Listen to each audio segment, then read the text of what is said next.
Nagdulot ng malawakang pagbaha ang walang humpay na pag-ulan sa Metro Manila ngayong araw. Sa ilang lugar, abot bubong ang baha.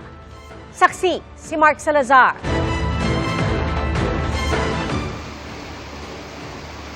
Sa post ng Barangay Tatalon, Quezon City sa Facebook page nito, pasado 1:00 ng hapon, abot dibdib ang tubig na sinuong ng mga residente sa kasagsagan ng malakas na ulang dala ng habagat.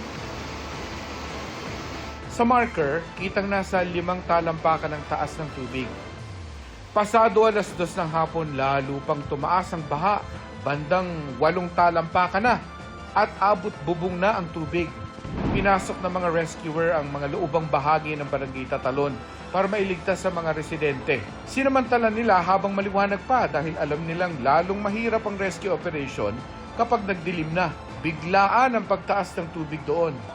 Gayon din sa Barangay Damayang Lagi, nakalatag na lubid ang kanilang gabay para hindi matangay ng agos ng ilog. Sobrang baha na, wala na kami makuha ang gamit. Lahat talaga ubos. Si John Patrick, pinasa ng kasintahang si Angeline para makatawid sa baha. Much better na at least kahit yung paman lang niya mabasa, wag lang yung upper body. Opo. Grabe naman ang love ng boyfriend mo sa'yo. Ha? Ano masasabi mo sa boyfriend mo? Thank you so much. Sa mga ganitong pagkakataon, muling pinapaalala sa taong bayan ang mga anomalyang bumalot sa mga flood control project. Dahil sa inyo kaya bumaba dahil sa flood control, yung pera namin kinuha nyo.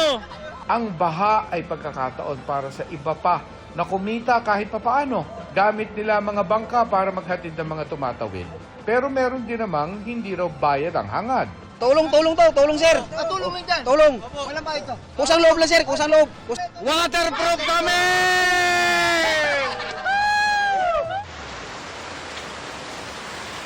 Lubog din ang maraming bahay sa Barangay Rojas District matapos umapaw ang ilog.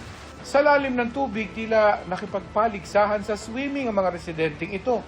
Naglutangan ang mga gamit sa bahay na ito na pinasok ng baha. Sa G. Araneta Avenue at sa NS Amoranto, umabot hanggang baywang at dibdib ang tubig. Nalubog ang ilang sasakyan. Meron pang nagbangka at nag-jet ski sa baha. Abot leeg ang baha sa bahaging ito ng Barangay Del Monte. Abot bubong sa ibang bahagi ng barangay. Kapit kamay ang isang grupo habang tumatawid sa malakas na agos ng tubig. Sa E. Rodriguez, may bahaging abot baywang ang baha. Isang residente ang isinakay sa sirang ref para mailikas. Gaano kataas yung baha doon? Biglaan lang ba to? Tila naging ilog ang ilan pang pangunahing kalsada gaya ng Mother Ignacia. Sinubukan ng sasakyang ito na tumawid sa baha pero hindi kinaya. Tila napalutang na lang. Sa tulong ng ibang motorista, naalis sa pagkakalubog ang sasakyan. Binahari ng East Avenue at Visayas Avenue sa bahagi ng Pasong Tamo na umabot daw sa lampas tuhod ang lalim. Pahirapan umuwi ang mga commuter sa Commonwealth Avenue. Ilang provincial bus ang pansamantalang tumigil muna sa dispatch para sa baha sa A. Bonifacio. Baha pati ilang bahagi ng EDSA gaya ng ilalim ng estasyon ng LRT-1 kung saan umabot hanggang binti ang tubig. Pati Manila North Cemetery hindi nakaligtas sa baha. Gayon din ang Korte Suprema sa Padre Faura. Perwisyo para sa mga motorista ang pagbaha sa iba't ibang kalsada sa Maynila. 2:00 ng hapon, walang galawan ng mga sasakyan sa kanto ng Espanya Boulevard at Caico Street sa tapat ng University of Santo Tomas. Kung sa gitna ka dadaan dyan, alanganin kasi hanggang bewang na. Hindi na rin kaya. Lumangoy na yung motor ko sir. Asan? Andiyan sir. Ayan? Opo sir. Ayaw na. Tirik na. O tirik na sir. Kaya tiis na lang sir. Inabot na kami ng pananghalian. Close na ba kayo ng mga kasama mo? Opo, close na. Close sir. Para na kami magkakapatid tuloy. Pati hanap buhay na perwisyo. Baha na po sa mga dadaanan, sarado na po lahat eh. Yung online, nag-online lang po ako ng ulam.